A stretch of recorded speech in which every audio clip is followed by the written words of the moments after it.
BFM Business et Tech & Co présente Tech & Co, la quotidienne. François Sorel. Bonsoir à tous en ce lundi 2 février 2026. Merci d'être là, merci d'être fidèle à Tech & Co et à BFM Business et je suis très heureux de vous retrouver pour attaquer une nouvelle semaine de tech qui s'annonce encore une fois passionnante. Vous le savez, on est là chaque soir du lundi au jeudi, 19h30, 21h, en direct, radio, télé et puis après les podcasts et les replays qui vous attendent. Avec ce soir, donc, pour bien débuter la semaine dans Tech & Co, vous allez voir pas mal de sujets passionnants. On va revenir sur cette acquisition de la part d'Apple, une boîte qui s'appelle Q&A, une boîte israélienne. Donc, Apple a sorti quand même 2 milliards de dollars pour se l'offrir. On va tout vous expliquer et ce que fait cette start-up. On évoquera aussi ce pendentif qui arrive en France, qui est assez bizarre, qui enregistre vos faits et gestes et qui le mouline à l'IA, ça s'appelle friend.com. Et puis je recevrai tout à l'heure bien la porte-parole d'eBay France. eBay qui se lance dans le live shopping. Sarah Tayeb sera avec nous, c'est la directrice générale d'eBay France. On s'intéressera justement aussi d'une manière générale à l'e-commerce et la manière dont eBay justement essaie de réinventer tout ça. Voilà le sommaire de ce Tech & Co. Un grand merci d'être là et bienvenue. Tech & Co, la quotidienne, le débrief de la tech. Avec ce soir sur le plateau de Tech & Co, la quotidienne, nous avons Hugo Borenstein, les amis. Salut Hugo. Salut. Cofondateur et président d'Omi. Il paraît que tu as une petite nouveauté qui sort du four, on va en parler dans un instant. Clément David est à côté. Salut Clément. Salut, comment ça va ? Président de Théodo. Tout va bien Clément ? Théodo Cloud, attends, je vais me faire exploser si on interne. Théodo Cloud. Voilà, sinon ça sera le putsch. Ah oui, c'est pas bon ça. Problématique. Tout roule ? Bon week-end ? Tout roule, excellent week-end. J'étais au Festival Off de la BD à Angoulême. Ok, merci. Frédéric, non, je plaisante. Raconte-nous pourquoi tu étais à Angoulême. Non, c'était génial. Mais ça avait été annulé. Mais alors justement, c'est pour ça que les médias font pas leur boulot, comme ce monsieur-là. Ouais. Parce qu'en fait, ça a été annulé, non, c'est vrai. Mais en fait, bienvenue dans BD & Co, c'est une nouvelle, une nouvelle verticale. Non, mais la ici. mairie, les associations locales, les librairies se sont chauffées pour finalement organiser un festival off alternatif. En fait, t'as plein d'auteurs très connus qui sont descendus en disant bon, on vient filer un coup de main. Nous, on y était 3 jours avec mon père et mon frère. C'était génial. Il y a des librairies, par exemple, une librairie qui s'appelle Crazy Cat là-bas, qui a dit nous, on invite 80 auteurs, on loue une grande salle. Et puis il y aura des dédicaces quand même, quoi qu'il arrive. L'atmosphère était géniale. Je pense que ça reste très dur pour la ville, mais l'événement était trop chouette. Donc super week-end. Et tu t'es régalé. J'ai des dédicaces de Tarquin, notamment le mec qui a fait l'Enfeust, qui m'a fait une dédicace super. J'étais très heureux. Ok, Fred a une dédicace d'Hergé. C'est vrai ça ? Il y a quelques années, je sais pas trop. C'est une blague ou pas ? Non. J'ai des Tintins qui datent de 1949. Tu vois, je t'avais dit. J'étais pas loin. Je suis explosé. Et voilà. Voilà. Frédéric Simotel, bonsoir. Bonsoir, Tout va bien, Fred ? Tout va bien, oui. Bon, t'étais pas à Angoulême ce week-end. Non. Je faisais les 10 km des Champs-Élysées là, hier sous la pluie. Allez, voilà. Encore un sportif. Ça flex. C'est pas possible, ça. Il y en a qui regardent qui enchaînent les épisodes de Stranger Things et d'autres qui vont courir. C'est pas possible quand même. Bon, plus sérieusement, l'actualité tech intéressante cette semaine. En tout cas, ça commence un peu sous les chapeaux de roue avec Apple. Peut-être l'avez-vous vu parce que c'est une info qui est sortie fin de semaine, début du week-end. Apple qui a déboursé 2 milliards de dollars pour s'offrir cette start-up israélienne qui s'appelle Q&A. Pourquoi on en parle ? Parce que, en fait, c'est pas nouveau. Apple achète plein de start-up qui l'intéressent, notamment beaucoup en Israël, d'ailleurs. Ce prix-là, quand même pas beaucoup. Voilà, mais c'est ça, en fait, que je voulais mettre en avant, c'est que pour qu'Apple sorte 2 milliards, c'est que, franchement, il y a quelque chose de très intéressant, et c'est ultra rare. La précédente grosse acquisition d'Apple remonte à, je ne sais pas combien d'années, mais peut-être 10 ans, c'était le Beats. Ouais, Rappelez-vous, Beats Audio, 3 milliards, et en fait, ils avaient racheté, évidemment, donc les casques audio, mais c'était aussi le début du lancement d'Apple Music. Et donc, ils achetaient aussi tout l'écosystème, en fait, qui a permis à Apple Music de se développer. Donc, c'est intéressant, de réfléchir, de se dire pourquoi Apple achète cette boîte-là, et surtout, ce que fait cette boîte, parce qu'elle fait un truc étonnant. Fred, tu me coupes si je dis une bêtise, mais d'après ce que j'ai compris, c'est une boîte qui analyse en fait la manière dont vous bougez les lèvres, qui lit un peu sur les lèvres. Qui plus voilà. Que ça, c'est tout le visage. Et tout le visage, et qui arrive simplement lorsque vous chuchotez ou vous bougez les lèvres, par exemple en marmonnant, mais en parlant un petit peu comme ça, à comprendre ce que vous dites et à l'écrire en fait sur votre device. Et c'est quand même assez intéressant parce que je vous rappelle qu'on est dans l'ère des lunettes connectées, des casques de réalité mixte, etc. Imaginez demain, au lieu d'écrire quelque chose, avoir un écran qui apparaisse avec un clavier, etc. Là, vous chuchotez simplement, donc personne ne vous attend autour et vous arrivez à avoir une discussion avec quelqu'un. Incroyable. Et puis c'est même les expressions du visage. Les expressions du visage. On se met la question de voir les gens qui ont quelques tics, ce que ça va donner comme. On s'amusait à ça tout à l'heure, mais tu vois, des tics nerveux, tout ça. On s'amuse comme on peut dans l'open space de BFM Business. Mais à quel moment l'interface. Il y a pas mal de verglas, c'est pour ça aussi qu'on dérape. À quel moment l'interface reconnaît que c'est un tic, qu'on peut avoir ou un signe nerveux, ou qu'on est vraiment en train de parler à l'interface. C'est assez intéressant. Enfin, savoir comment ils reconnaissent ça, pour moi, c'est une des questions qui m'interpelle sur cette technologie. Bon, voilà QAI, messieurs. Et puis... Alors attends, ils vendent le hardware ou ils ont la couche software qui permet de comprendre les expressions? Alors d'après ce que j'ai compris, c'est des algorithmes. Oui. En fait. Donc c'est le soft. Donc on peut imaginer que ton téléphone, tu vois, soit en veille et soit avec le capteur du Face ID ou de la caméra en fait selfie, arrive à analyser en fait ton visage et tes lèvres pour comprendre ce que tu dis. Ça, le truc qui est intéressant, c'est... Alors le montant, moi je trouve pas que c'est pas beaucoup, que c'est beaucoup, 2 milliards pour l'échelle d'Apple, qui a je sais pas combien de cash flow, de trésorerie, je crois que c'est 150 milliards. Tout à fait. Mais t'as raison, par rapport à l'historique. Mais c'est vrai qu'ils sont pas, c'est pas des gros acheteurs de grosses startups. Ouais, ils payent pas ces prix-là. Ils payent pas ces prix-là d'habitude. Après, ce qui est intéressant, c'est que c'est la bataille pour le traitement de l'image. Donc si tu as une technologie qui reconnaît mieux les mouvements faciaux que les autres, 2 milliards, c'est pas forcément super cher payé. Pour eux, c'est logique parce que tu dis que ça passe par la caméra. Donc ça veut dire ajouter du service et du traitement de l'image dans la caméra. Pour l'instant, il n'y a pas grand-chose qui soit fait par Apple. Tu as la search dans les photos. Si je tape Frédéric, je vais avoir toutes les photos de Frédéric, et j'en ai beaucoup dans mon téléphone qui vont sortir. Mais je ne fais pas grand-chose, quoi. Vous gardez-les pour vous, les photos? Non, je les vends aux plus offrants, aux plus intéressés. Et alors, qu'est-ce que ça donne pour l'instant? Petite traction. Écoute, tout à l'heure, on a la DG de eBay qui est là. Peut-être qu'on pourrait vendre ça sur eBay, non? Tiens, sur eBay, ouais, pas mal. Ça pourrait. Oh, c'est vexant. Non, Amazon, c'est vexant. Il mérite mieux. C'est déjà un best-seller. Il mérite. Pardon, excusez-moi. Non, mais du coup... Je ne sais pas ce qui se passe ce lundi, mais ça commence bizarrement. Tech & Co commence bizarrement, je ne sais pas comment il va terminer, donc je vous le dis. Mais qu'est-ce qu'ils vont en faire dans la caméra? C'est vrai que tu n'as pas beaucoup de services encore. Tu as l'unlock de ton téléphone, tu as Face ID, tu as un peu de techno dans les photos, mais tu n'en fais pas grand-chose. Donc si c'est la détection des expressions faciales par l'image, tu as effectivement beaucoup d'applications. Ce qui est un peu plus surprenant, c'est quand même que tu as beaucoup de startups qui opèrent dans le field. Parce que l'enjeu, c'est de passer... pour la générique, mais c'est de passer des modèles texte aux modèles physiques. C'est aussi un peu ce qui est intéressant je préempte pas le sujet d'après, mais dans le petit collier que tu as montré, comment on capte ce qui se passe dans le monde physique pour en faire quelque chose dans le monde digital. Mais voilà. Donc moi, en première action, je trouve pas ça si cher payé. Et c'est sûr qu'ils sont à la bourre sur cette partie-là, alors que c'est les maîtres de la caméra.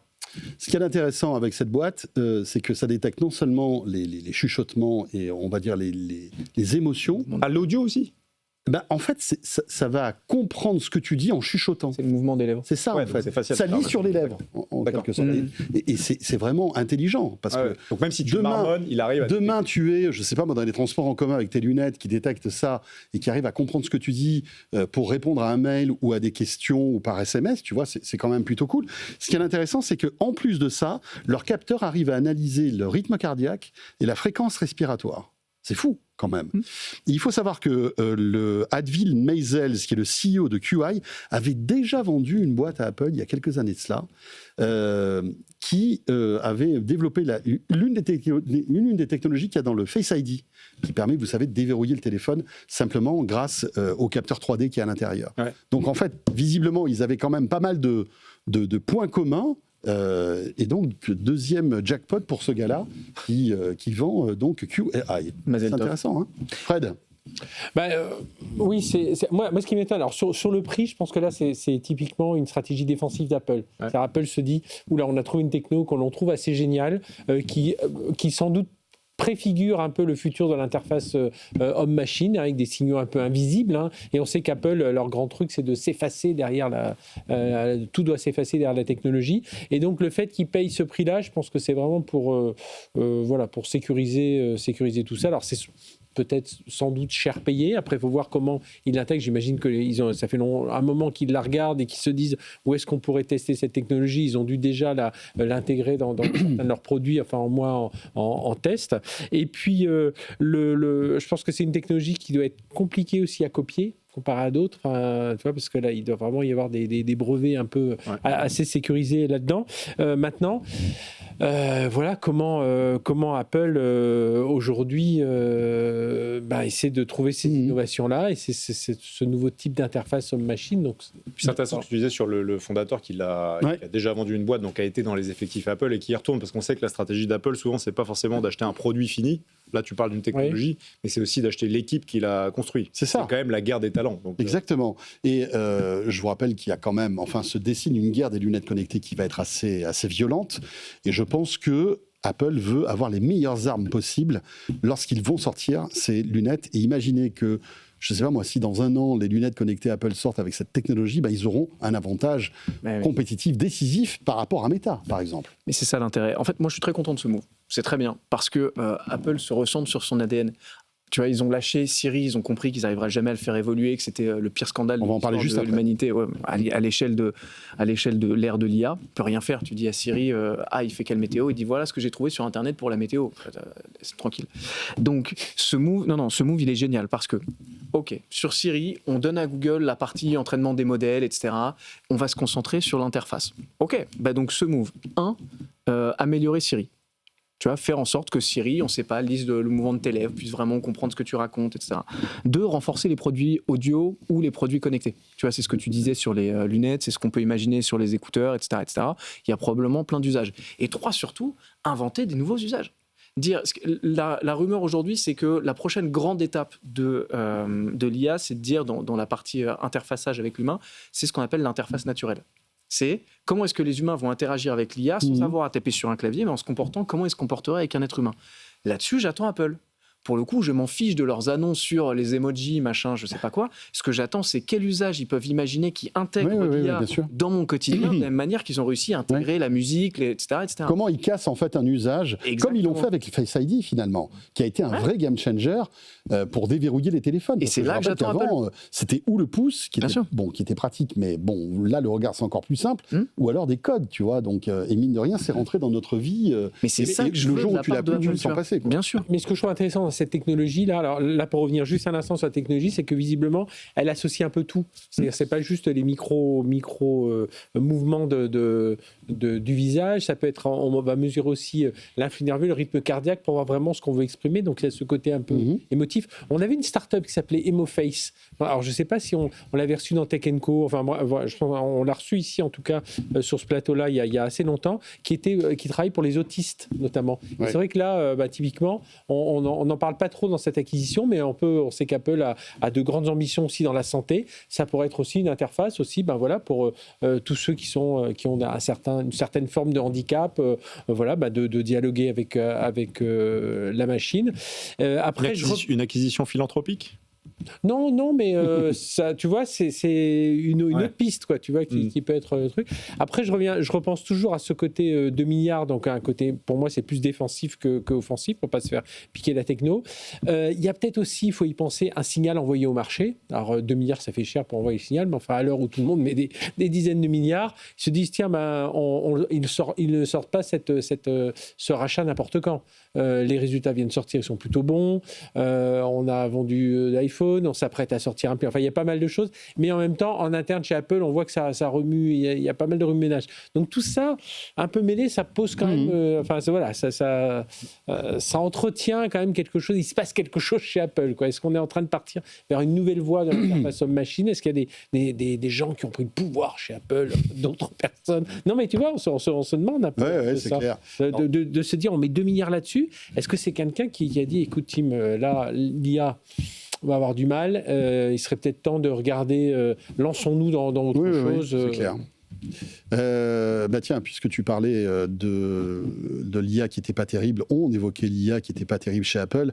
Encore une preuve de cette déconfiture de l'IA avec 5 départs, là, en quelques jours. encore, j'ai envie de dire, parce que c'est pas les premiers. Alors, il y en a 2 qui sont partis chez Meta, 2 autres qui sont partis chez DeepMind et un 5e qui est parti d'Apple pour fonder sa propre entreprise. Alors, on se dit, mais que se passe-t-il chez Apple ? Eh bien, je crois que, en fait, et tu le disais, Apple a fait son deuil de développer une IA en interne. Rappelons-le, ils vont confier l'intelligence de Siri à Gemini, donc l'IA de Google, et visiblement, on va dire toutes les têtes pensantes de l'IA chez Apple, le labo qui devait travailler là-dessus depuis des années, se retrouvent un petit peu orphelins, c'est-à-dire qu'ils se disent, ça sert à quoi finalement qu'on reste, alors que Siri va être piloté, drivé par Google et Gemini, tu vois.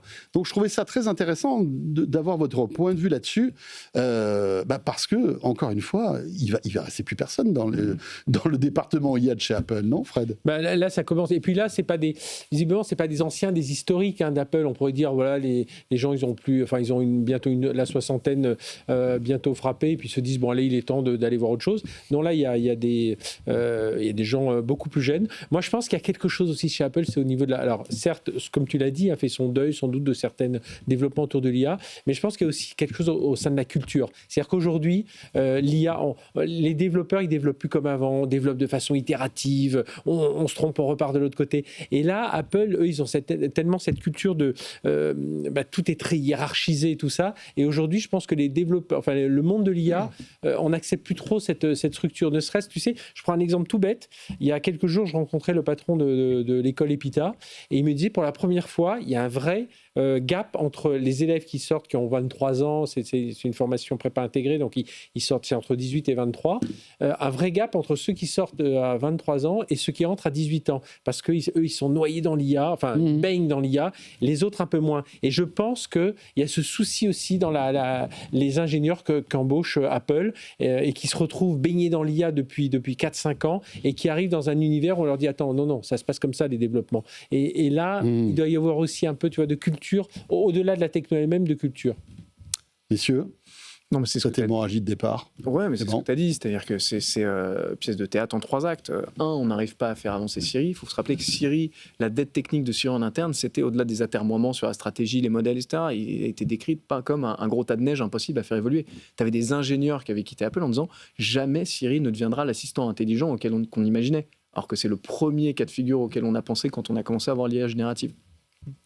Donc, retard pris, réaction, partenariat avec Google. Alors, on garde les modèles Apple qui font l'interface avec la personne, qui vont comprendre ce que tu dis. En revanche, toute l'intelligence, réellement, ça sera avec Gemini de Google. Bon, donc l'ambition est quand même réduite de 90%, notamment de l'intérêt de la part des ingénieurs. Résultat, pour des ingénieurs, résultat, vague de départ. Et on part chez les entreprises qui, par exemple, t'évoquent DeepMind, font le truc intéressant que va utiliser Apple d'un point de vue IA, c'est chez eux qu'on va aller faire les trucs excitants. Et je peux dire qu'ils sont partis avec un paquet de pognon, que la guerre des talents sur le haut du panier, elle fait rage avec des salaires qui sont absolument extraordinaires. Résultat, il n'y a pas de raison de se priver. Oui, c'est clair. Hugo ? C'est intéressant ce que tu dis, parce que je pense que la fuite des talents en IA de chez Apple, elle se lie aussi en creux avec la gestion du cash. On parle de Meta qui débourse des 100 millions de dollars sur certains chercheurs. Donc ça reste même à l'échelle d'Apple des gros tickets. Et si on regarde la situation macro d'Apple, on demande quand même en ce moment à Apple de rapatrier sa production aux États-Unis, pour partie. Donc en termes de CAPEX, en termes d'investissement, c'est pas léger de rapatrier sa capacité à produire un iPhone sur le sol américain. Donc tu as peut-être aussi vers où est-ce qu'ils veulent flécher le cash. Est-ce que tu peux garder, parce que si tu fais, tu dis c'est 5 profils clés ? 5 fois 100. 2 qui sont partis chez Meta, 2 chez DeepMind et 1 qui a monté sa boîte. En dizaines de millions de packages, en fait, ça commence à chiffrer vraiment très très fort. Donc est-ce qu'ils n'ont pas besoin du cash pour autre chose ? À nouveau, rapatrier du hardware, rapatrier une capacité de production physique qu'ils en plus n'avaient pas eux-mêmes, qu'ils outsourçaient, c'est pas léger en termes d'investissement. Donc peut-être qu'en fait, ils n'ont pas les moyens de vouloir lutter, ils ont évidemment le cash et tout, mais les moyens de vouloir lutter et jouer cette course-là qui ne va pas s'arrêter. Google, Tim Cook a dit ceci: nous avons essentiellement déterminé que la technologie d'IA de Google offrait la base la plus solide pour l'AFM, donc l'Apple Foundation Models, et nous pensons que cette collaboration nous permettra de débloquer de nombreuses expériences et d'innover de manière décisive. Donc là, en fait, la messe est dite. Mais les mecs ne veulent pas être sous-traitants de Google chez Apple. Ouais, je pense que c'est étonnant de la part d'Apple qui ne sous-traite, veut sous-traiter le moins possible, Fred. C'est ça qui est étonnant. Mais je pense que c'est important ce que tu dis. Peut-être que Apple est en train de se transformer d'une boîte d'ingénieurs vers une boîte de gens qui vont, alors ingénieurs toujours, mais qui vont optimiser les plateformes. Ouais. Tu vois, qui vont, donc il y a peut-être, tu vois. Non, mais ils vont moi, mettre je pense qu'il y a un profond. Ils vont mettre changement de culture. l'ingénierie et la R&D ailleurs. Comme, tu vois ce que je veux dire, c'est que c'est pas qu'ils vont, ils choisissent de mettre la R&D et leur puissance d'ingénierie. On revient à cette start-up qu'ils ont Oui, mais à acheté de ça, optimiser où là, les ils plateformes, internalisent. tu vois, et moi. Oui, à l'interface. Ah, puis attends, c'est des technos qui sont tellement instables. Ce qui est vrai, le lundi, le meilleur modèle le lundi n'est plus le meilleur modèle le mercredi. Ouais, c'est ça. N'est plus le meilleur modèle le vendredi ni le lundi d'après. Donc peut-être qu'ils se disent c'est le bain de sang et nous on tirera notre épingle du jeu à la fin. Et moi, j'en reviens toujours à cette culture d'Apple qui est peut-être de dire Apple, bon, on voit depuis quelques années quand même, ils prennent moins de risques. Et là, tout d'un coup, dans l'IA, il faut être créatif, il faut être agile et tout ça. Ça correspond moins à ce qu'on connaît chez Apple, voilà, où on a ces structures hiérarchiques, même au niveau des labos. Et là, tout d'un coup, tu as des ingénieurs qui disent attendez, là, les gars, il faut avancer vite, il faut l'embaucher lui il peut être patron. Enfin, et tu as le pendant de ça sur le consommateur. C'est-à-dire qu'Apple, c'est quand même la gamme premium, c'est la gamme la plus chère. S'ils se mettent à mettre des produits flingués dedans qui fonctionnent mal, qui glitchent une fois sur deux, le consommateur peut pas le client. Ce que disait Clément, il perd juste sur Siri. C'est-à-dire qu'on a tous été tellement déçus. C'était le truc tellement évident. Quand les LLM sont devenus popularisés, que Siri allait reprendre de la valeur. Moi, je me rappelle de plateaux où on se disait ça va être génial, on va enfin pouvoir. Et vous vous rendez compte, ça fait 2 ans avec Siri. qu'on évoque ce sujet-là. Il a raison. C'était à la WWDC 2024 que Apple avait annoncé l'arrivée d'Apple Intelligence. Ce qui est intéressant, c'est que Mark Gurman, vous le savez, le gars dont on ne sait pas où il arrive à avoir les infos concernant Apple, eh bien, il a déclaré ceci, que en fait. Je pense qu'avec tous les gens qui s'en vont, on voit à peu près où il veut commencer à récupérer ces infos. Peu à peu. Tout à fait. Et en fait, il dit que Apple a failli signer avec Anthropic avant de signer avec Gemini, parce qu'il travaille déjà avec Anthropic en interne, Apple, pour plein de tâches au boulot, en fait en office. Et le problème, c'est qu'Anthropic et Claude étaient beaucoup trop gourmands, ils demandaient beaucoup trop d'argent, et finalement, c'est Google qui a empoché le... C'est un sujet CAPEX, tout ça coûte une blinde, et donc à la fin, tu sais pas qui va gagner. Est-ce que tu veux mettre le billet maintenant ou plus tard? C'est pas forcément logique, surtout s'ils ont un enjeu industriel prioritaire. Il y a quand même un point intéressant sur la fuite. On parle de la fuite des cerveaux, la guerre des talents, etc. À l'heure où tout le monde essaie de nous faire croire que tu peux coder sans ingénieur, ce qui n'est pas vrai, mais où tu sais, on a Microsoft qui dit 30% de notre code est produit par IA, dont on ne dit pas si tu codes en prod, dont on ne dit pas si ça a été relu par des êtres humains, ni quoi que ce soit. Mais tu vois que manifestement, pour le haut du panier en tout cas, pour l'élite, bizarrement, les boîtes qui sont le plus au fait de ce que tu peux faire avec l'IA s'empressent de recruter des êtres humains à des prix absolument délirants. Ouais. C'est-à-dire que quand tu es bon, quand tu fais partie de l'élite, on verra ce qui tu deviens un dieu de l'IA finalement. Mais moi je reste. Il y a de l'argent pour recruter des humains. Je reste ancré sur mon idée de la culture. Je pense que la culture des ingénieurs d'Apple n'est plus la culture des ingénieurs IA, et qu'aujourd'hui voilà, et ces gens-là ont envie Fred, de. On dit souvent, rien qu'on voit l'équipe dirigeante d'Apple aujourd'hui, c'est des soixantenaires pour la plupart.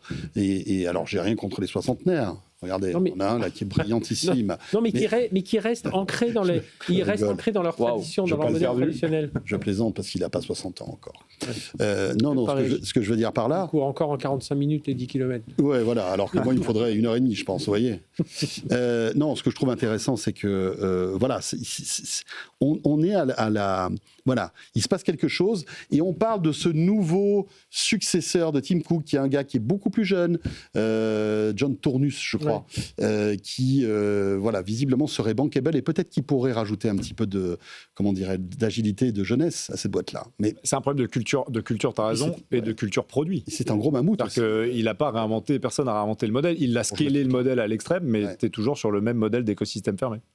Il nous reste 3 minutes. Encore une info Apple. Après, c'est promis, on passe à autre chose, mais je voulais qu'on commence cette semaine avec tout ça parce qu'il y a eu pas mal de choses. Eh bien, c'est une rumeur concernant les prochains iPhones. L'iPhone 18 sortira donc à la rentrée prochaine et on y évoque un deuxième téléphone pliant chez Apple. On avait déjà évoqué un Fold. Donc le Fold, c'est le téléphone qui s'ouvre comme un livre, ok, et qui vous permet de transformer votre téléphone en petit iPad, en iPad mini, on va dire, voire plus grand, même tout dépend de la taille en fait de l'appareil original. Et là, alors c'est ça la news, Apple travaillerait sur un modèle moins onéreux, un peu à la Samsung, qui s'ouvrirait un peu comme un poudrier. C'est-à-dire que ce serait un flip. Clapé, oui. En fait, voilà, de bas en haut. Donc, vous avez un écran là qui est plus sur la longueur, en fait, que sur la largeur. Et franchement, je trouve ça étonnant qu'Apple, d'un coup d'un seul, puisse sortir 2 téléphones pliants, en fait. Sincèrement, j'y crois pas, mais je ne sais pas ce que vous en pensez. Ah, il y a 2 téléphones, j'ai pas compris. Il y aurait, en fait, il y aurait un Fold plus un Flip. Un peu comme chez Samsung. D'accord, ok. C'est bien, on est revenu au clapet comme ça, comme en 2005, ça sera super. Non, mais en vrai, tu vois, tu l'as le Flip. Tu vois, c'est épais comme ça. Donc, Oh en fait, non, mais alors, sincèrement, j'ai un pote qui... Comment épais, comment ? Fais voir, montre en que... Ah ouais. Non, mais D'accord. j'ai un pote qui Nous essaye écouter en absolument de radio, me il fait la convertir. taille Ça fait 2 ans. Ouais, c'est ça. Et j'ai mon pote Victor, ça fait 2 ans qu'il me montre ces trucs et qu'il me dit regarde, c'est génial, tu le mets dans la poche, tu sens rien, c'est plus épais que mon portefeuille, le truc. Donc en fait, la vraie question, c'est est-ce qu'il y a le sens, etc. Je m'en fiche. Et puis l'iPad mini, si c'est ton modèle d'adoption, pas toi, non, mais tu, un personnel dans la vie, à ce moment-là, j'ai des questions à poser. Moi, soit tu me montres une innovation de rupture sur l'épaisseur qui fait que mon clapet, il n'est pas plus épais qu'un téléphone classique, et à ce moment-là, je veux bien le regarder, soit en fait, ils vont se heurter au même mur. J'ai du mal à croire qu'ils prendraient autant de risques à sortir ça, sauf innovation de rupture, mais bizarrement, à ce moment-là, communiquent sur l'innovation de rupture sur l'épaisseur et pas sur le clapet en lui-même. Donc c'est étrange. Et plus que ça, je pense que s'ils sortent vraiment, enfin, ils vont sortir un pliable, on s'en doute, mais quelle expérience on va avoir derrière ? C'est-à-dire, si c'est pour sortir le énième pliable un peu mieux que Samsung, avec un meilleur SIM, ça, pour changer la quoi, charnière, en fait. oui, alors ils auront toujours leurs adeptes qui vont dépenser 2000 €, voire plus, pour s'acheter. Mais moi, je pense que là, et c'est peut-être pour ça aussi qu'ils attendent un peu, c'est de sortir vraiment une autre expérience de tu vois, sinon, c'est un autre vision pro, tu vois, quelque chose avec des applications très cher et différentes. inutile. Tu vois, des nouveaux usages, tu vois, un peu plus créatifs, peut-être plus destinés. oui, mais tu vois, c'est la aux discussion qu'on avait sur Vision Pro. Apple, c'est bizarre leur positionnement on essaie de créer des usages. Leur culture, c'était plutôt d'arriver sur un marché avec un usage existant, mais de le disrupter avec une technologie, une innovation dans l'interface qui le rend agréable à utiliser au quotidien. Là, le Flip, c'est pas comme si tout le monde avait vu le Flip et s'était dit c'est ça qu'il faut sortir. La vérité, c'est que tu as 0,1% des Français qui en ont un. Encore. Je regardais la part des smartphones pliables aujourd'hui. On a environ 1,25 milliard de smartphones vendus dans le monde sur une année. Et c'est 20 millions de pliables aujourd'hui. Alors il y a une progression assez forte. Mais ça fait 1%. Ouais, c'est vraiment pas beaucoup. C'est vraiment pas beaucoup. Mais là, on sait très bien. Mais si Apple s'intéresse à ce segment-là, forcément ça va exploser. C'est sûr. Non ? Vision Pro. C'est que ça explose. Non, mais le Vision Pro est à 4 500 $. Bah oui, mais là, si tu sors un téléphone, tu as des iPhone 17 Pro Max qui coûtent 2 500 €. Oui, si tu prends des grosses configs. Ça va pas être une sorte de concept car du téléphone génial à 3000 balles. Je pense pas, parce que je pense qu'Apple, autant le Vision Pro était un produit élitiste dont il savait qu'il n'allait pas beaucoup en vendre, parce que c'était un produit presque un prototype de quelque chose, d'un concept qui ne fait que débuter. Mais là, s'ils sortent des téléphones, si Apple met en route la machine, c'est parce que ça va être des téléphones innovants. On parle de 2 innovations intéressantes, très très fins. Donc on corrigerait ton côté dictionnaire que tu dis. L'iPhone Air, il serait ultra fin, et en plus on ne verrait pas la pliure parce qu'ils ont visiblement acheté des écrans chez Samsung avec une nouvelle technologie qui fait qu'on ne voit plus la pliure quand tu les déplies. Tu dis qu'il serait moins cher ? Alors, non, c'est pas ça. C'est que je pense que ça coûtera cher, mais ça coûtera le prix d'un gros iPhone Pro, si tu veux. Okay. Et finalement, quand on voit qu'il y a des gens qui sont prêts à mettre 1500, 2000 € dans un iPhone, peut-être qu'ils seront prêts à mettre cette somme-là pour un Fold, tu vois, ou pour un Flip. Est-ce qu'ils ont plus à perdre à ne pas sortir de pliable qu'à en sortir ? Mais c'est ça. Et certains, on va dire connaisseurs d'Apple, disent que s'ils ne l'ont pas sorti avant, c'est qu'ils attendaient que la technologie soit prête, et visiblement, c'est le cas. Il y a des choses à montrer en plus. Il y a un truc quand même d'usage. C'est pas forcément dans l'air du temps. Côté Apple, sortir un téléphone et devoir ouvrir son écran pour l'utiliser VS un téléphone, tu te sens, il voit ton visage. C'est-à-dire, je suis même pas sûr qu'en termes d'usage utilisateur, ce soit sexy. Bref. On verra bien. Vous restez avec nous. Est-ce que vous avez remarqué que depuis tout à l'heure, on n'a pas parlé une seule fois d'OpenAI ? Oui, bizarre. Ça fait très longtemps dans Tech & Co. On va se rattraper juste après, mais c'est justement ce petit silence d'une demi-heure qui est peut-être révélateur de quelque chose. Le teaser. Ni oui, ni petit non, ni oui, ni non, ni OpenAI. Allez, on revient dans un instant, juste après cette petite pause avec Hugo, Clément et Fred. À tout de suite. Tech & Co, la quotidienne sur BFM Business. Tech & Co, la quotidienne, le débrief de la tech. 20h02 sur BFM Business, précisément. Merci d'être là. Tech & Co, la quotidienne. On débriefe l'actu tech comme chaque soir, vous le savez, du lundi au jeudi, de 19h30 à 20h30. Et puis, on restera ensemble de 20h30 à 21h avec notamment la directrice générale d'eBay France qui sera mon invité tout à l'heure. Hugo Borenstein est toujours là, qui est le cofondateur et président d'Omi. Tiens, petite actu concernant Omi. Qu'est-ce qui se passe ? Ouais, écoute, on a annoncé notre nouvelle version la semaine dernière. Donc, en privé, on commence à communiquer cette semaine. Omi 4.0. Je ne vais pas te faire la liste de toutes les features parce que c'est notre plus grosse release. 4.0 parce qu'on a presque 5 ans, donc c'est vraiment notre toute dernière version qui est issue de notre innovation. Il y a surtout un produit dedans qui s'appelle Product Drop, qui permet de mixer de la 3D avec la 2D. Alors, tu couvres tout le temps les sujets d'images 2D, les Midjourney, les Firefly. C'est facile de générer une image d'un fond, d'une mise en scène. Ça marche pas bien pour les produits. Et tu sais qu'Omi permet aux marques de virtualiser leurs produits avec de la 3D et après de créer des images. Eh bien, dans cette nouvelle version, on permet aux marques d'insérer leurs produits 3D dans une image 2D. Donc, tu peux générer ton image sur Midjourney ou sur Firefly, ce que font certains de nos très grands clients, et ensuite venir placer ton produit en 3D dedans. Ça veut dire que tu choisis où tu le mets. Et ça veut dire que la qualité, c'est celle de la 3D. Donc, tu as une image qui est parfaite et qui ressemble à une vraie photo. Les exemples qu'on voit à l'écran, voilà. Ça, c'est le mix de la 3D et de la GenAI 2D. Ouais, on est super excités. Ouais, on se rend compte de la puissance de tous ces outils. Omi 4.0. Omi 4.0. Voilà, Hugo Borenstein, les amis. Mesdames, messieurs, il est là sur le plateau de Tech & Co. Quand est-ce que tu nous fais des petites bougies en 3D, là ? Tu veux des bouts, tu veux une... Pour décorer un peu les plateaux. La prochaine fois, alors fais attention parce qu'on a beaucoup de produits, c'est des dizaines de milliers de produits. Donc si je viens avec mon catalogue, ça va faire beaucoup. On prenne le gros plateau. Ouais, on laissera Clément choisir. Ça sera plus épais qu'un Samsung Flip. Oui, tout à fait. Clément David est avec nous, président de Theodo Cloud, et Frédéric Simotel, qu'on ne présente plus. On repart dans l'actu et on va évoquer OpenAI. Avec une boîte qui souffle un peu le chaud et le froid. Je ne sais pas ce que vous en pensez concernant OpenAI. Il y a des bonnes nouvelles. La bonne nouvelle, c'est le patron de NVIDIA qui a confirmé qu'il allait investir beaucoup, que Microsoft, Amazon discutent d'un investissement massif concernant OpenAI. Et puis, il y a l'autre, on va dire, l'autre verre, cette fois-ci à moitié vide, où là on se rend compte que les feux commencent à être un peu au clignotant jaune, voire orange, voire pour certains rouge. Il faut savoir que OpenAI a enregistré des pertes assez impressionnantes depuis entre juillet et septembre. Ils ont perdu 12 milliards de dollars et ils ont accumulé 20 milliards de revenus en fait. Ils ont 20 milliards de revenus, mais ils ont perdu 13 milliards en 2 mois. Vous vous rendez compte, c'est quand même assez impressionnant. Donc, on imagine les pertes que ça représente. Et puis, derrière tout ça, il y a Google qui progresse, qui commence véritablement à gratter à la porte de l'innovation d'OpenAI. Et parfois, Gemini est plus performant que ChatGPT. On a aussi un Anthropic qui, lui, s'est spécialisé vraiment dans tout ce qui est B2B, plutôt coding, etc. Où là, forcément, c'est un concurrent direct d'OpenAI qui est aussi sur ce marché-là. Et il y avait aussi cette petite rumeur de la fin de la semaine que le deal entre NVIDIA et OpenAI était suspendu. Alors, Jensen Huang disait non, on va investir de l'argent, mais au lieu de mettre beaucoup d'argent d'un coup, on va le faire petit à petit, etc., etc. Ça a un peu affolé tout le monde, cette histoire-là, tant et si bien que Jensen Huang a été obligé de remonter au créneau en disant « Attendez, non, on a toujours notre confiance envers OpenAI est toujours intacte, on va investir ». Il n'y a pas eu de somme, d'ailleurs, annoncée. Il n'y a pas eu de chiffres précis.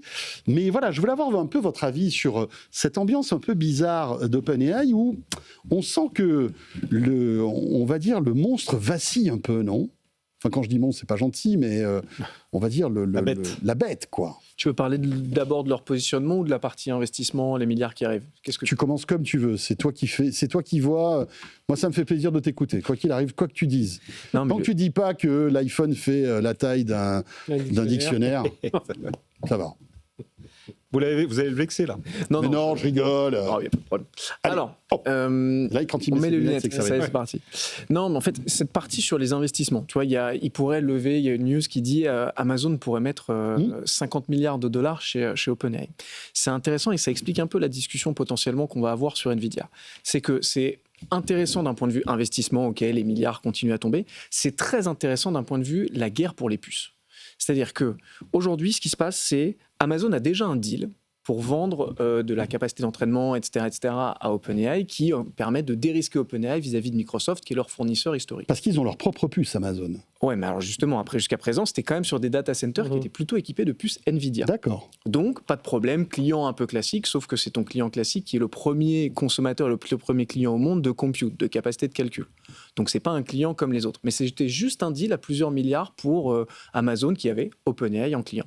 Là, la discussion, ce que dit la Street, c'est que la discussion autour de l'investissement de Amazon dans OpenAI pourrait cette fois inclure la partie, vous allez aussi avoir des data centers qui fonctionneront sur nos puces à nous. Vous allez commencer à utiliser nos puces à nous.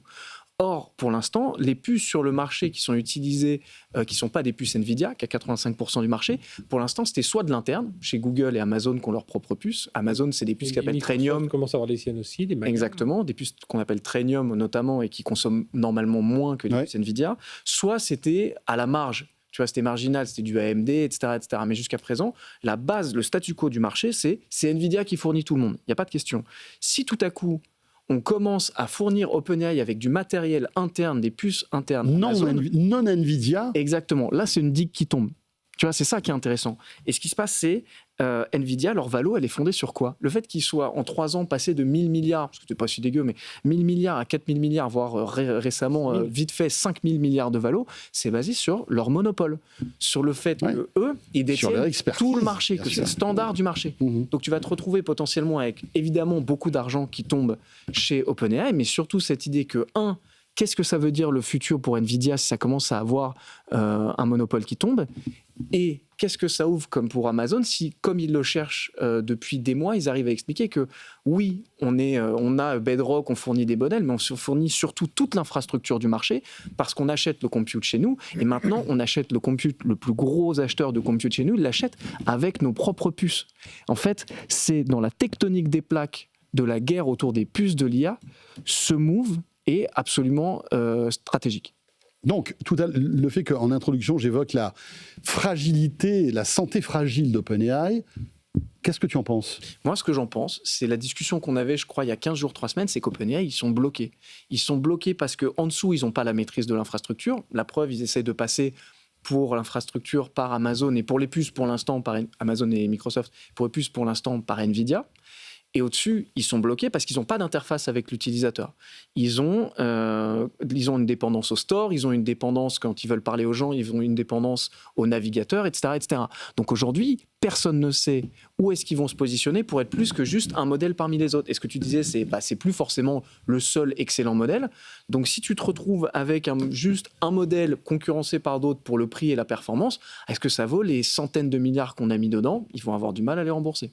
Hugo, ton point de vue? Je suis d'accord avec tout ce que tu as dit. En fait, NVIDIA, c'est les maîtres finaux de l'intelligence artificielle, puisque c'est eux qui fournissent le monde physique dans lequel tu fais tourner tes modèles d'intelligence artificielle, les puces dont tu as parlé. Et maintenant, ils veulent remonter d'une couche en allant sur la partie logicielle, en acquérissant en fait les modèles eux-mêmes. Donc, à la fin, ils loquent le marché. La tradition monopolistique américaine est respectée à la lettre, puisque personne ne va s'opposer à ça. Celui qui a la place du mort dans l'histoire, c'est OpenAI, parce que OpenAI est écartelé entre Microsoft, Nvidia et peut-être Amazon. À l'heure où en plus les modèles sont de plus en plus dépassés, tu as parlé tout à l'heure de Claude. Bon, Claude, depuis 2 mois, ça devient l'étalon pour l'usage enterprise, pour le vrai usage. C'est ça. La planche de salut d'OpenAI, c'est sans doute ChatGPT pour le consommateur, parce qu'en fait, c'est les premiers.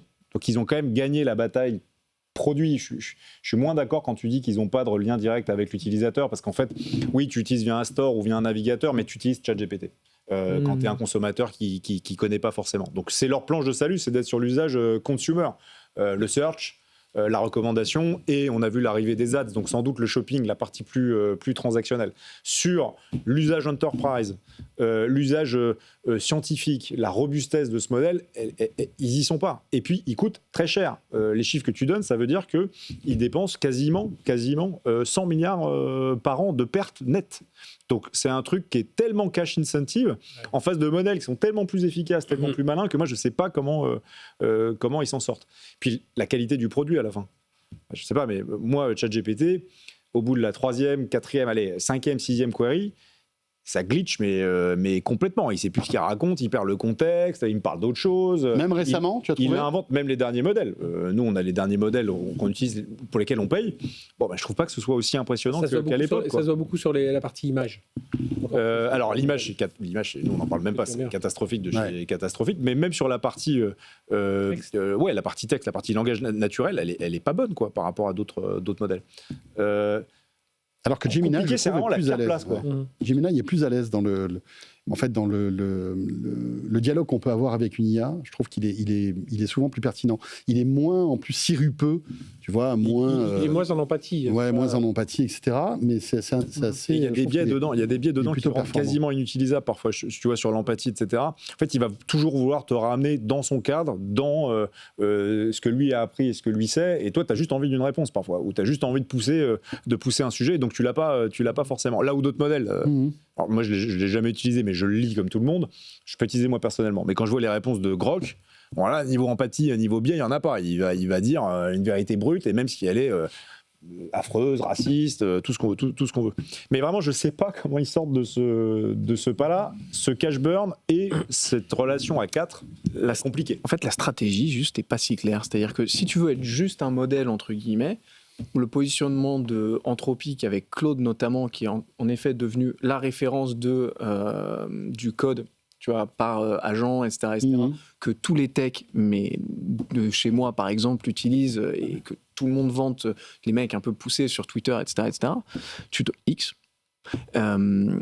Tu vois, le positionnement est très clair. On va vers de l'enterprise. Ils ont du mal pour l'instant à attaquer le segment grand groupe parce que l'adoption est un peu plus lente. Donc ils sont très forts sur ce qu'on appelle les digital natives, les startups, etc. Mais l'adoption va se faire tranquillement. Puis c'est un enfer de sécurité. Ils sont quand même bien présents dans les grands groupes. Les gens. Oui, mais c'est un enfer de glitch de data. Hein. C'est un peu plus sur Claude. Ils ont pas. Ah non, je crois que tu parles de ChatGPT. Non. On parlait de Claude. Oui, mais l'adoption est quand même un petit peu plus lente. Après, ils vont y arriver. Tu vois un positionnement très clair. La proposition de valeur est très claire. Je me fais moins de soucis. Tu vois ce qu'ils vont vendre. Après, est-ce qu'ils le vendront suffisamment cher? Est-ce qu'il y aura suffisamment de... C'est peut-être ce qui va arriver. OpenAI, je ne sais pas ce qu'ils veulent faire. Juste pour la petite anecdote, Claude aujourd'hui est présent sur les rovers qui sont sur Mars. Ils ont réussi à télécharger. Et dans le Land Rover de François. Mais ça, c'est autre chose. Non, il n'y a pas de Claude dans mon Land Rover. Puis j'ai pas de Land Rover surtout. Ou à moins que tu confondes une Land Rover et une Zoé, ce qui est peut-être possible. T'as une Zoé? Oui, j'ai une Zoé. Mais c'est fou ça. C'est fou quand même. Hein. Ils ont la marque quand même. Attention, ils ont la marque. La planche de salut, c'est la marque. Aujourd'hui, tu penses un peu tout ce qu'ils ont. Ouais, je suis d'accord. Ils ont cette image de on était les premiers, tu vois. Jamais les premiers. Je vais sur ChatGPT. Si on revient sur les déclarations de Jensen Huang qui nie tout conflit avec OpenAI et tout ça, je trouve que Jensen Huang, moi, ça m'avait marqué aussi quand on était au CES, on était allé avec Léa Benaïm, qui produit l'émission, on était allé à la grande conférence Jensen Huang, etc. Nvidia. Et après, on l'avait vu sur plein de plateaux. Il était chez Lenovo, il était chez. Enfin voilà, il était partout. Et je trouve que lui, aujourd'hui, Jensen Huang, c'est un diplomate industriel. Pour moi, c'est le gars. Là, le fait de dire ça, c'est quoi? C'est déjà, comme tu l'as dit, c'est plus un fournisseur de puces aujourd'hui, c'est celui qui gère l'infrastructure mondiale. Donc, il verticalise. Il doit faire hyper attention, qu'il soit pas trop. Donc, son message, ça s'adresse à qui? Bon, ça s'adresse au marché pour dire non, vous êtes encore tous mes clients, OpenAI, j'ai besoin de vous, machin. Ça s'adresse aussi aux régulateurs, parce que Jensen Huang, il n'est pas à l'abri un jour qu'on lui dise, dites donc, là, il faudrait commencer à licencier un peu plus certaines technologies, parce que vous commencez à avoir une position tellement dominante. D'ailleurs, c'est bizarre que ça ne soit pas encore arrivé. Alors oui, c'est compliqué dans les composants. Je ne sais pas comment on peut dire, tiens, celui-là, il est trop libératel. Mais il y a quand même, il est obligé de parler comme ça pour s'adresser au marché. Donc, il s'adresse à ses clients, il s'adresse au marché. Il sait que le secteur va se consolider aussi. Je pense que là, il prépare un peu tout ce qui va se passer. Mais voilà, je pense qu'il a une parole aujourd'hui d'essayer d'arbitre. Là où tu as raison, c'est pour ça que c'est un diplomate industriel pour moi aujourd'hui. C'est l'homme qui gère le plus de conflits d'intérêts quasiment au monde. Il est obligé de dealer avec tout le monde, la moitié des gens. On sait que c'est un monde très, très consanguin, etc. Et donc, il est obligé de tout le monde et à la fois son concurrent, son fournisseur. Bien sûr. Donc, il ne doit pas montrer qu'il favorise certains. Tu vois, si on dit, vous en avez filé 400 000 à Meta, mais lui...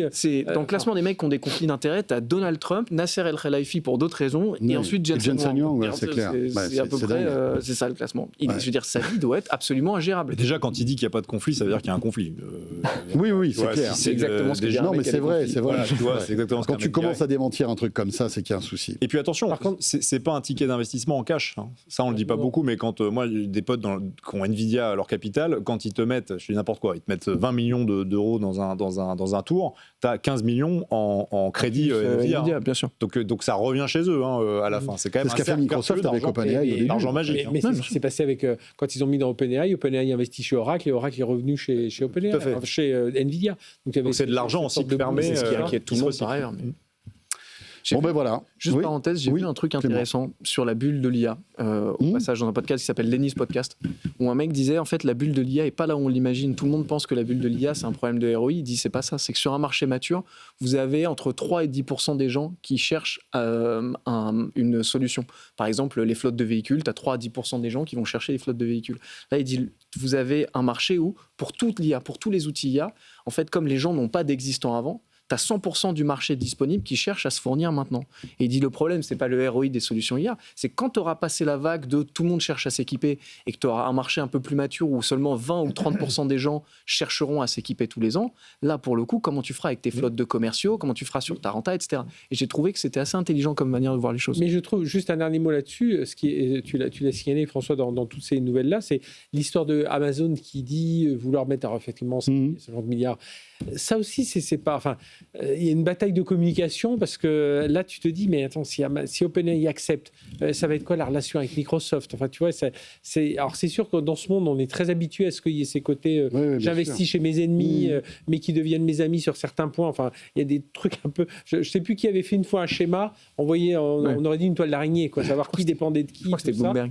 Oui, sans doute, ouais. Enfin, c'est ce niveau-là. Et là, aujourd'hui, je pense que ce signal d'Amazon aussi, enfin, c'est une vraie bataille qui est en train de se jouer aussi de ce côté-là. On est mal, nous, parce que du coup, ils ont la capacité de calcul et les modèles verticalisés par-dessus. Donc, pour faire émerger un champion européen, français, Vous voulez ça qu'on va évoque le sujet de la souveraineté parce que là, ça va être chaud. ça va plomber l'ambiance. Hein. Là, ça va être technique. On est super fort en BD.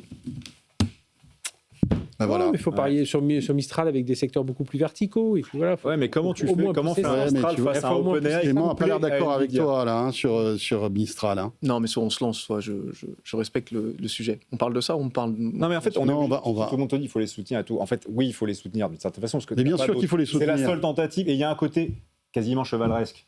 Il y a un côté presque héroïque, tu vois. Parce qu'en face, t'as Nvidia, et puis maintenant, ils se couplent avec OpenAI. Bon, en fait, c'est mort. Mais je trouve ça beau, moi, qu'on les soutienne. Il y a un côté Benoît Ouais, Saint-Denis, et puis tu vois. non, mais Ouais, la sortie, le et puis dernier. peut-être que technologie visiblement ils n'ont pas les mêmes moyens, mais peut-être que finalement ce qu'ils font, certains outils suffiront amplement pour certaines tâches et pour certaines entreprises, tu vois. La- Et puis la vérité, les entreprises qui travaillent avec eux, tu sais, les entreprises aussi, elles font un effort de souveraineté. Elles se disent, Ouais, on a c'est quand clair. même une alternative là. En fait, c'est le modèle russe. Le jour où tu as un problème avec les États-Unis et que les États-Unis coupent, la question n'est pas est-ce que tu as un modèle aussi bien que le modèle américain, c'est Mais- est-ce que tu as quelque chose. Oui, et là. Et tu vois, les Russes, quand on leur a tout coupé, la vérité, c'est que ce soit en réseaux sociaux, en cloud provider, ils avaient quelque chose et que ça annule la baraque. Donc il ne faut pas imaginer qu'on est en train de les concurrencer Ouais, exactement c'est clair. sur ce qu'ils font. Ouais. Il faut se dire est-ce qu'on a Après- un plan de continuité d'activité Ouais. qui fait que le pays tient la route. Ouais, Après, tu passes de ta télé OLED 100 pouces à une petite Après, télé les noir et blanc, Russes- mais tu as quand même la télé, quoi. Après, En gros, les c'est ça. Je te laisse la métaphore, les mais Russes oui. sont comme les Chinois, ils planifient beaucoup. Et nous, on n'arrive pas à planifier. Ouais, ça c'est On clair. n'a pas de pétrole, mais on a des idées. Tiens, on va terminer avec ce petit objet qui suscite beaucoup d'émoi en ce moment. Peut-être en avez-vous entendu parler. C'est l'entreprise Friend.com qui débarque en France avec un pendentif qui tourne à, je vous le donne dans le mille, l'IA bien sûr. Un objet connecté vendu comme un ami numérique. Il vous écoute toute la journée, connaît tout de vous. Waouh, ça donne envie. Et ça provoque évidemment inquiétude et indignation. Les explications d'Erwan Morris. Les Parisiens qui circulent en métro n'ont pas pu passer à côté. Depuis quelques jours, les couloirs sont recouverts de ces grandes affiches blanches sur lesquelles apparaît un mystérieux pendentif, un collier qui pourrait finir par vous connaître mieux que quiconque, puisque doté d'un micro, il vous écoute toute la journée, un ami numérique d'une fidélité à toute épreuve selon l'entreprise américaine qui l'a mise au point. Friend.com, c'est son nom, s'offre donc cette gigantesque campagne après s'être déjà fait remarquer il y a quelques mois en recouvrant le métro new-yorkais de 10 000 affiches pour plus d'1 million de dollars. Et à l'époque, c'est déjà un tollé. Le pendentif est largement suspecté d'être un outil de surveillance. On lui reproche aussi de contribuer à enterrer les relations sociales. Pas de quoi ébranler le jeune fondateur Avi Schiffman, 23 ans, qui a dépensé presque tout le montant de sa levée de fonds, 1,8 million de dollars pour acheter le nom de domaine friend.com. Génie du code, le jeune ingénieur avait déjà fait sensation pendant l'épisode du Covid en créant un site de suivi de l'épidémie. Son pendentif, vendu depuis l'automne dernier au prix de 129 $, n'est pas encore disponible en France. C'est étonnant parce qu'il n'est pas encore disponible, mais il y a déjà de la pub visiblement dans le métro. Ils savent très bien ce qu'ils font. Oui, bien sûr. Et puis ça, vous voyez, on en parle ce soir, donc ça a un impact. Mais c'est quand même intéressant de voir que après tous ces gadgets qui sont sortis l'année dernière ou il y a 2 ans, où on se souvient du Human Pid, on se souvient aussi du Rabbit, ce petit truc là qui je crois qui n'a jamais marché en fait. C'était quand même assez terrible. Là, voilà, petit pendentif. On explique ce que ça fait. C'est-à-dire que vous le mettez autour du cou, ça reste avec vous toute la journée et ça enregistre en quelque sorte tout ce que vous faites pour après avoir une espèce de résumé de la journée. Je sais pas, moi par exemple, vous pouvez lui poser la question, tiens, il y a 2 jours, j'étais au Monoprix, j'ai vu ce truc-là, mais je me souviens plus trop, est-ce que tu peux me le retrouver, enfin, etc. etc. C'est vrai qu'on se dit, waouh, un truc qui vous espionne comme ça, H24, qu'est-ce que vous en pensez ? Est-ce que vous êtes... C'est 100% non, là ? Vous levez la pancarte niette ou...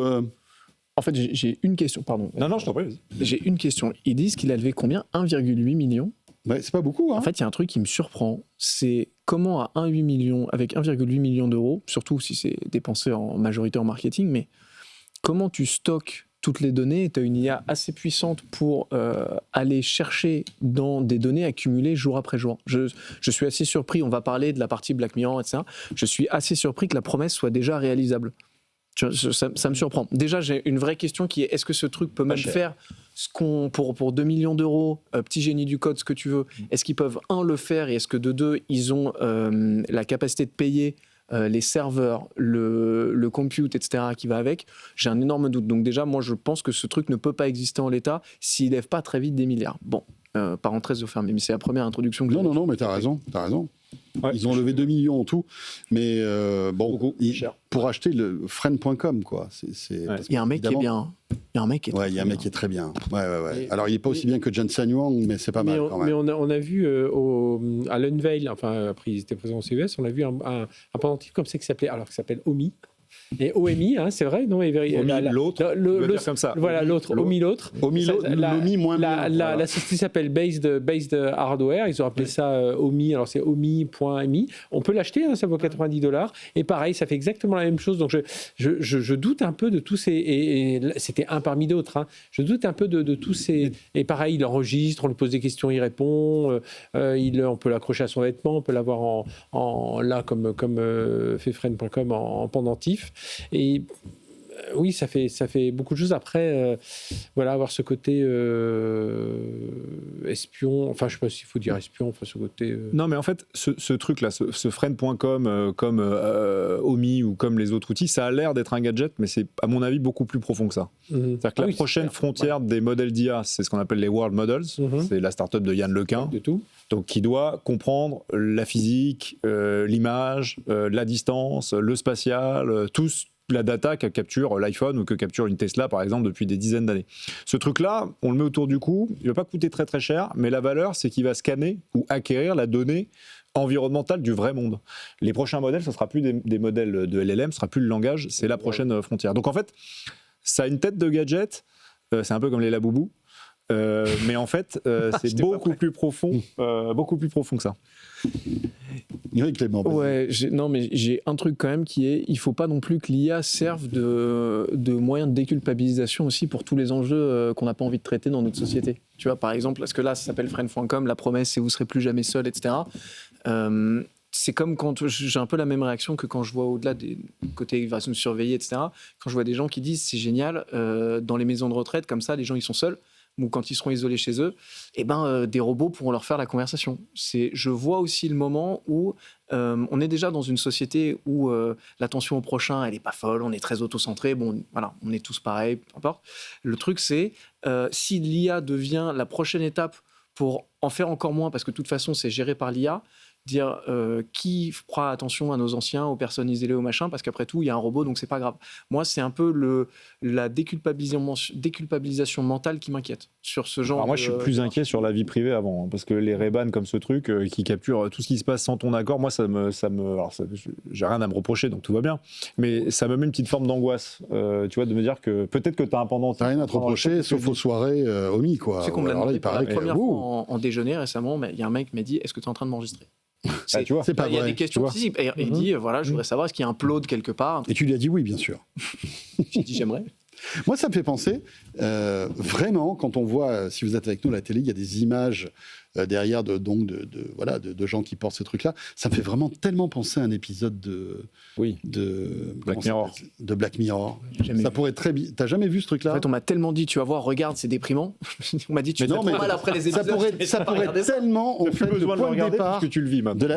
d'un épisode d'une série de Black Mirror. T'as un petit pendentif. D'ailleurs, je me demande s'il n'y a pas un truc comme ça déjà. Un compagnon. Ouais, une espèce de compagnon, voilà, avec qui tu partagerais tout. Après, ton téléphone capte aussi tellement de choses. Non, mais c'est Hugo. Ouais, mais là, c'est vraiment là, tu vois. Ouais. Je suis un idéaliste.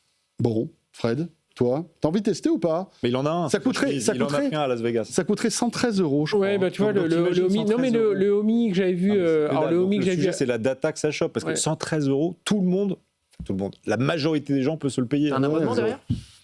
Non, j'ai pas l'info. Non, il n'y a pas d'abonnement. La vérité, C'est comme le Omi. Il n'y a pas vraiment de produit. Non, alors c'est sorti aux États-Unis, je crois, et au Canada. Mais voilà, on n'a pas trop de grosse retours. campagne marketing pour essayer de lever des fonds. Et puis, si dans 3 mois, ils n'ont pas levé, ils auront disparu. Ouais, je pense que c'est ça. Parce que pourquoi faire de la pub dans le métro parisien alors que le produit n'est pas disponible, tu vois? Ça n'a aucun sens. On est d'accord. Et la pub est faite en IA, en plus, elle n'est pas terrible.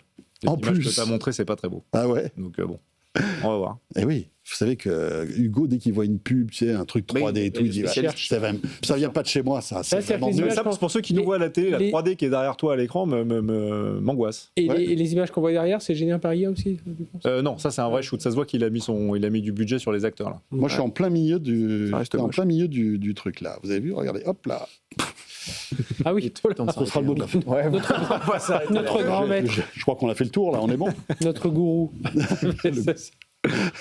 Oui, c'est ça, on aura tout. Regarde là, avec notre petit truc et tout. Nous regardons en télé. Mes chers frères, très bien. Croyez-moi. Ayez tous votre train.com Ouais, c'est ça. et écrivez-moi, parlez-moi, Oh, tout à fait. écoutez-moi. Merci beaucoup à tous les trois. Merci Hugo. Merci François. Hugo Borenstein, donc cofondateur et président d'OMI. Merci à Clément David. À très bientôt, monsieur Clément. Plaisir. Président de Théodo Cloud. Et Fred, on se voit demain. Non, demain, je cède la place à quelqu'un qui vient des États-Unis. Ah, Arnaud Gier. Qu'on avait vu au CES et qui vient. Donc je suis allé. Il vaut mieux l'écouter lui que moi. Oh non, ne dis pas ça. Combien Ne il a dis pas couru de 10 ça. km? Lui demande pas parce que lui c'est un gros marathonien. Ouais, Ouais, on dit rien alors. Hop, oublié. Oui, on va oublier. Ah ouais, de Arnaud, venir ouais, demain c'est pour un lui poser la sacré question. Merci donc à tous les trois. Et dans un instant, la suite de ce Tech & Co. Avec en dernière partie, on a encore une petite demi-heure à passer ensemble. Je vous le disais, la directrice générale d'eBay nous rejoint dans quelques minutes. eBay qui se lance dans le live shopping. Incroyable! Eh ben, elle va nous expliquer comment ça marche. Et puis après, on ira du côté de l'espace avec la start-up Skynopi qui signe avec Airbus Défense. Et vous vous dites pourquoi? Eh bien, vous le saurez dans quelques minutes. Avec le porte-parole de Skynopi qui sera avec nous. Petite pause, 20h30 pile. Et ce sera le Tech Flash avec Léa Benaïm. À tout de suite. Tech & Co, la quotidienne sur BFM Business. Tech & Co, la quotidienne, Tech Flash. Voilà, 20h32 sur BFM Business en ce lundi soir. Merci de nous avoir choisis. Merci d'être là. Tech & Co en direct chaque soir à la radio, à télé. Et puis, bien évidemment, après les replays et les podcasts qui vous attendent. Comme chaque soir, quasiment à la même heure. Ce qu'il faut retenir de l'actu tech du jour, c'est le Tech Flash. Et c'est avec l'irremplaçable Léa Benaïm. Bonsoir Léa. François, bonsoir à tous. Quelle belle présentation. Mais de rien, c'est gratuit. Et à la une, OpenAI s'apprête à débrancher l'IA préférée des utilisateurs, GPT.4, ainsi que tous ses dérivés. Il y a encore 6 mois, elle était considérée comme l'IA la plus avancée du marché, mais désormais, OpenAI veut tout miser sur GPT 5.2, son dernier modèle. La mise en retraite sera effective à partir du 13 février un nettoyage qui comprend au total la suppression de 12 modèles de langage. Chez Apple, de nouveaux départs secouent la division intelligence artificielle. En quelques semaines, 5 figures clés ont quitté l'entreprise. 2 ont rejoint Meta, 2 autres sont partis chez Google DeepMind et le dernier a créé sa propre start-up. Selon Bloomberg, ces départs seraient liés au partenariat signé avec Google pour intégrer Gemini dans Siri, un accord qui aurait démotivé les équipes initialement en charge de ce projet. Léa, toujours dans l'actu et toujours dans l'IA, c'est Elon Musk qui ambitionne de réunir, écoutez bien, SpaceX et xAI juste avant l'IPO qui est prévu en juin prochain. Et oui, une opération qui pourrait valoriser le groupe à près de 1500 milliards de dollars. Mais le problème, c'est que SpaceX est l'entreprise la plus rentable d'Elon Musk, tandis que xAI est tout l'inverse et brûle des milliards chaque mois pour développer son IA. Une perspective qui inquiète donc les investisseurs historiques de SpaceX qui seraient désormais exposés aux risques financiers de l'intelligence artificielle. Et puis Jeff Bezos n'enverra plus de personnalité dans l'espace et ce pour au moins 2 ans. Blue Origin suspend ses projets et pour cause, l'entreprise veut désormais se consacrer entièrement au programme lunaire de la NASA Artemis, pour lequel elle a remporté un appel d'offres il y a quelques années en compétition justement avec Elon Musk et SpaceX. Les 2 milliardaires ont été chargés de développer chacun un alunisseur, mais face au retard, la NASA les menace tous les 2 de remettre le contrat en jeu. Et enfin, les téléviseurs 8K pourraient bientôt appartenir au passé. Après Sony, TCL et Hisense, c'est au tour de LG de dire stop à cette technologie. À ce stade, Samsung reste le dernier acteur encore présent sur ce marché et pour cause, la 8K s'est heurtée à un mur en raison de l'absence totale d'écosystème. Aucune chaîne de télévision ou plateforme de streaming propose de contenu dans ce format. Et enfin, je vous donne rendez-vous sur la chaîne YouTube de BFM Tech pour un long format de la rédaction. En 2020, Apple annonçait sa volonté d'atteindre la neutralité carbone d'ici 2030, un objectif de taille pour le géant américain. Alors, où en sommes-nous 6 ans plus tard? Apple face aux défis climatiques, vrai objectif ou bluff écologique? Un reportage à retrouver sur la chaîne YouTube de BFM Tech et on écoute un extrait. On a mené une nouvelle plainte contre Apple parce qu'ils ont mis en place des systèmes logiciels de blocage qui empêchent de réparer facilement. Cette notion de neutralité carbone n'est pas sur des bases scientifiques rigoureuses, malheureusement. Ça crée quelques petits angles morts, nécessairement dans la stratégie climat d'Apple. En choisissant où est-ce qu'ils mettent le projecteur, ils choisissent aussi quelle image ils se donnent. Qu'est-ce qu'elle nous répond face à un consommateur qui a acheté un téléphone Apple, qui se retrouve avec un écran brisé et qui ne peut pas le réparer? Un écran qui coûte plus de 300 € pour le réparer. Elle, c'est Lisa Jackson, la vice-présidente d'Apple en charge de l'environnement. Début décembre, elle a annoncé sa retraite pour la fin janvier, mais chez BFM Tech, on a pu l'interviewer en septembre au sujet des politiques environnementales d'Apple. Recyclage, énergie propre, compensation carbone, elle a notamment détaillé les grands leviers d'action enclenchés par le géant américain pour atteindre son objectif, c'est-à-dire devenir neutre en carbone d'ici 2030. Voilà, un reportage intéressant à retrouver sur la plateforme, donc sur la chaîne YouTube de BFM Tech, 20h36. Quoi de neuf du côté de chez eBay? La réponse tout de suite avec notre invité. Tech & Co, la quotidienne, l'invité. J'accueille Sarah Taïeb sur le plateau de Tech & Co. Bonsoir Sarah.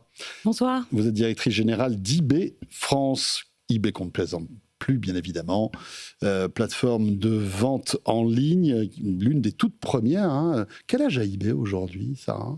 On a fêté nos 30 ans cette année, wow. 30 ans de e-commerce. Donc oui, l'un des pionniers, eBay, qui a inventé le modèle de la vente entre particuliers aux enchères, mais pas que. On a aussi inventé les évaluations entre utilisateurs, qui sont désormais un standard du marché. On a été parmi les premiers à sécuriser des transactions en ligne, notamment entre particuliers. Avec PayPal, exactement. C'est gentil de vous en rappeler. Oui, c'est vrai. Et puis, d'autres nouveautés, puisque aujourd'hui, je viens avec l'annonce de eBay Live qui arrive en France. Mais d'une manière générale, comment se porte eBay? Parce que c'est vrai que on se rend compte que les mœurs évoluent, les habitudes évoluent, les réseaux sociaux sont passés par là, de nouvelles plateformes en fait de vente sont arrivées, Le Bon Coin, Temu, AliExpress, Amazon qui écrase tout sur son passage. On a l'impression qu'eBay est moins visible que dans les grandes années d'eBay. Quel est votre constat là-dessus? Et est-ce que ça se représente en termes de vente et de résultats? Je pense qu'il y a un paysage, surtout en France, en termes de concurrence, qui est assez exceptionnel. D'accord. Qui montre aussi la créativité, l'innovation et l'évolution tout simplement du marché du e-commerce. Ouais. Mais c'est un marché qui continue de croître de 9 à 10% par an. Donc c'est un marché qui permet d'accueillir de nouveaux entrants, mais de permettre à eBay de continuer de grandir et surtout de s'appuyer sur ses 30 ans d'expérience. Aujourd'hui, eBay, c'est 134 millions d'utilisateurs dans le monde. On est présent dans 190 pays et rien qu'en France, on a le plaisir de réunir environ 10 millions de visiteurs uniques par mois. Et qu'est-ce que les gens achètent et vendent sur eBay? Parce que c'est toujours ça. Si demain, je sais pas, moi, je veux vendre un truc, je peux le vendre sur eBay ou est-ce que c'est devenu une plateforme où je ne peux qu'acheter des choses? Sur eBay, on accueille des vendeurs professionnels et des vendeurs particuliers. D'accord. On a toutes sortes de produits. On a un inventaire qui est de 2,3 milliards de produits. Si vous allez voir aujourd'hui sur eBay, vous avez beaucoup de choix. C'est vrai. Maintenant... Et alors, juste pour vous couper, la dernière fois, je cherchais un truc bien spécifique, assez rare. Et en fait, le seul endroit où je l'ai trouvé, c'était eBay. J'étais tout content, sauf que c'était eBay US. Et que le vendeur ne s'occupait pas de l'acheminement de ce produit en Europe. Mais c'est vrai que cette pièce, enfin ce petit truc que je cherchais, il n'y avait que sur eBay qu'on pouvait le trouver. J'aimerais bien savoir ce que c'était. Je vous le dirai après. Je vous le dirai après. Surtout qu'on a 9 vendeurs sur 10 qui vend aussi à l'export. Ouais. Donc c'est aussi une force. Mais après, c'est la liberté du vendeur, finalement. Exactement, c'est son propre choix. Mais on a fait le choix aussi de se concentrer sur nos catégories prioritaires, donc qui sont axées sur la seconde main, sur la revente, la réparation et le reconditionné, qui sont en fait notre maître mot pour accompagner une consommation plus responsable. Donc ça, c'est un virage stratégique qu'on a opéré aussi ces dernières années. Et c'est là aussi que vous trouverez évidemment des produits qui sont uniques, qui sont plus rares et qui sont plus durables pour notre planète. Alors, ce qui est intéressant, c'est que vous innovez et vous étiez venu il y a 4 ans déjà, c'est ce qu'on se disait avant que cette interview commence. Vous étiez venu nous voir en 2022 pour parler du lancement de Live by eBay. Est-ce que vous pouvez nous rappeler ce que c'était ? Et quels enseignements vous tirez de cette innovation avant de parler de eBay Live que vous lancez là ces jours-ci, qui n'a rien à voir ? Qui a un peu à voir, qui a un peu à voir, mais qui est une déclinaison. En fait. Exactement. Donc, il y a 4 ans, on a lancé une expérimentation qui s'appelait Live by eBay depuis la France et qui portait sur des enchères en live. Et en fait, suite à cette expérimentation... Donc, c'était une vidéo en direct ? Il n'y avait pas de vidéo en direct. C'était uniquement le format des enchères qui était en live. Je pouvais surenchérir en direct. Avec un rendez-vous par mois, des produits qui avaient été expertisés et authentifiés. C'était pas ça le début d'eBay à l'époque ? On ne pouvait pas surenchérir sur des produits comme ça ? Les enchères datent vraiment de la création d'eBay, le format des enchères. Là, la nouveauté, c'était c'était en fait, il y avait une période bien spécifique. Exactement. Un peu comme dans un lieu d'enchères, quoi, finalement. Comme dans une salle d'enchères, mais rapportée à la poche et au smartphone de chacun.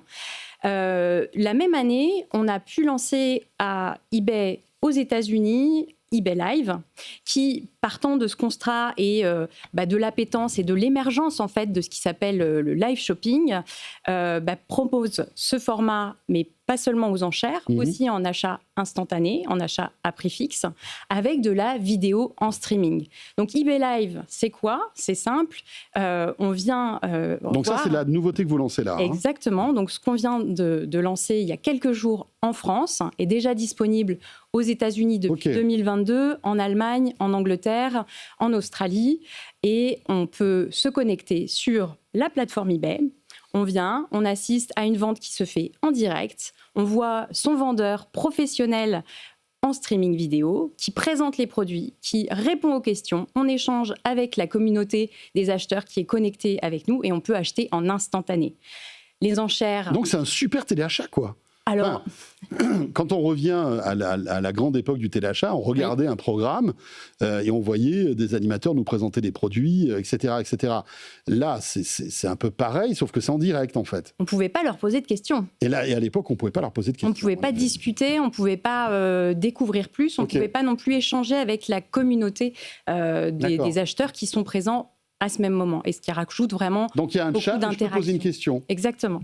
D'accord, et le vendeur a accès à tous ces chats en direct, il voit le chat, il interagit, il répond même. Alors c'est un véritable exercice pour les vendeurs qui se prêtent à ce jeu. Alors c'est rigolo parce que je suis sur votre site actuellement et je vois, mais alors c'est la bataille des cartes Pokémon, quoi, en fait. C'est une catégorie très importante dans le domaine du live shopping. C'est une catégorie pour laquelle... C'est ce que vous mettez en avant, en tout cas sur le site, ouais. Oui, parce que vraiment, c'est une demande, en fait, de la communauté. Et évidemment, sur eBay, on est la plateforme préférée des collectionneurs, notamment de cartes Pokémon, ce qui nous permet de maintenant proposer ce format plus interactif, plus rapide, en direct, qui se prête parfaitement à la vente de cartes Pokémon. Il y a aussi donc des lives de sacs de luxe, de choses comme ça, pour la Saint-Valentin, art et décoration, etc., etc. Qu'est-ce que ça donne en fait ? Ça a été lancé en 2022. On sait que le live shopping, c'est un phénomène de société en Asie, et notamment en Chine, oui, où il y a des stars qui font que ça, et qui sont des stars adulées, des influenceurs et des influenceuses qui brassent des dizaines de millions. On se rend compte qu'en Occident, c'est un peu plus compliqué. Enfin, en tout cas, on n'a pas la même vision du live shopping. Qu'est-ce que ça donnait aux États-Unis, par exemple ? Aux États-Unis, c'est déjà, après l'Asie, l'un des plus gros marchés du live shopping. Donc, c'est un segment, on le voit, on l'a appris, qui est très porteur. Pour vous donner un chiffre, entre 2024 et 2025, eBay Live aux États-Unis a multiplié son chiffre par 5. Sauf que vous n'allez pas me donner le chiffre. C'est ça. Alors, je peux vous donner un autre chiffre, parce qu'on a aussi des très bonnes perspectives sur la France. On estime que le marché du live en France va avoir 25 à 30% de croissance par an d'ici 2030. D'accord. Donc, on arrive à une étape où le marché est prêt, en fait, à prendre son envol sur le live shopping en France, en Europe plus largement. Et là, vous tapez un petit peu sur les plates-bandes de Twitch, de YouTube, etc., qui proposent aussi ce type de programme, non ? Chez eBay, on est une plateforme de e-commerce et on se concentre sur notre métier de e-commerce. Vous fournissez après toutes les briques qui vont jusqu'à la transaction et à la livraison, finalement. Et on se concentre du coup sur les standards de sécurité qui font la puissance de eBay aujourd'hui et sa sécurité. Ça s'appelle eBay Live. Merci beaucoup. Sarah Tayeb, directrice générale d'eBay France. Merci à vous. Merci à vous. 20h45, il est temps d'aller du côté de la rédaction de BFM Tech, comme chaque soir. Tech & Co, la quotidienne. La chronique BFM Tech. Salomé Ferragnier nous a rejoint sur ce plateau. Bonsoir Salomé. Bonsoir. L'IA générative pourra-t-elle remplacer une équipe de 50 à 1000 personnes pour le prochain GTA 6 ? C'est ce qui inquiète en fait l'industrie du jeu vidéo depuis la sortie jeudi dernier de Project Genie. C'est un outil d'IA capable de créer des mondes immersifs ultra facilement. La question, Salomé, comment ça marche ? Oui, je pense que créer un jeu vidéo en quelques lignes de prompt et sans connaissance, on en a tous rêvé maintenant. C'est clair. C'est bon, c'est possible. Grâce à Project Genie, alors la web app d'OpenAI de Google s'appuie forcément sur Gemini, sur aussi Genie 3, une IA de création de mondes 3D, et sur Nano Banana Pro pour la création visuelle. Et ça va donner vie à un monde interactif de 60 secondes et complètement jouable en prime. On peut même l'explorer en temps réel. Alors bon, il faut quand même débourser $300 par mois pour l'obtenir. Ah. Mais alors les vidéos sur les réseaux sociaux, je ne sais pas si tu les as vues, mais elles sont bluffantes. J'ai vu des trucs passer, c'est impressionnant. Ouais, on a du GTA 6, du Fortnite, du Pokémon, bref, des mondes imaginés ou réimaginés par l'IA. Et cet engouement, il a même entraîné une chute des cours de bourse dans certaines entreprises. La plus représentative, c'est Take-Two Interactive, qui l'on doit justement le prochain GTA 6, et qui a baissé de 8 à 10%. Et ce n'est pas un cas isolé, parce qu'on a aussi Ubisoft, Nintendo, Roblox, et même CD Projekt Red, donc derrière Cyberpunk 77, qui ont été impactés.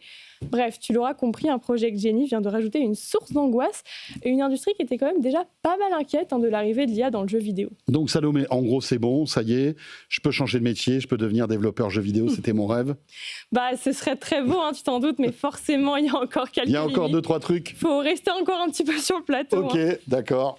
D'ailleurs, désolé, je brise tes rêves, je vois ça. Pas grave. Mais certains analystes l'ont d'ailleurs dit, la réaction du marché a été jugée excessivement pessimiste, parce que déjà, Project Genie ne propose que des séquences de 60 secondes, donc on est très loin du jeu complet. Ensuite, le gameplay est assez réduit quand même, parce qu'on peut déplacer la caméra, on peut déplacer son personnage, créer un poids de réapparition, et c'est à peu près tout. Et forcément, vu que Project Genie s'appuie sur une IA de création, on a tous les biais qui s'accompagnent avec ça. Donc on a des routes qui ne font pas sens ou même une absence de cohérence entre les différentes séquences. Et surtout, l'IA donne naissance à des mondes virtuels très, très inspirés des jeux qu'on connaît déjà. Ça, sans scrupule, parce qu'après tout, qu'est-ce que c'est les droits d'auteur pour une IA ? Oui, mais rien du tout. Voilà, pas grand-chose. Donc tu l'auras compris, c'est un outil intéressant et prometteur. Mais c'est loin d'être capable de créer un jeu vidéo de A à Z. Donc c'est du génie, mais pas tout à fait de la magie. Merci beaucoup Salomé. Si vous voulez en savoir plus, direction BFM Tech, 20h48. On va parler espace et partenariat avec notre invité tout de suite. Tech & Co, la quotidienne, la start-up. Et Antonin Hirsch nous a rejoint. Bonsoir Antonin. Bonsoir. Cofondateur de Skynopy. On prononce comme ça ? Ouais. Parfaitement. Et alors, on va évoquer justement votre contrat avec Airbus Défense, puisque votre start-up française, Skynopy, a signé donc avec Airbus Défense avec un objectif, accélérer la livraison des images de sa constellation Pléiades Néo. Un accord stratégique pour gagner en réactivité dans un marché de l'imagerie spatiale ultra concurrentiel. Je vous propose de regarder ce petit reportage et après, interview de notre invité.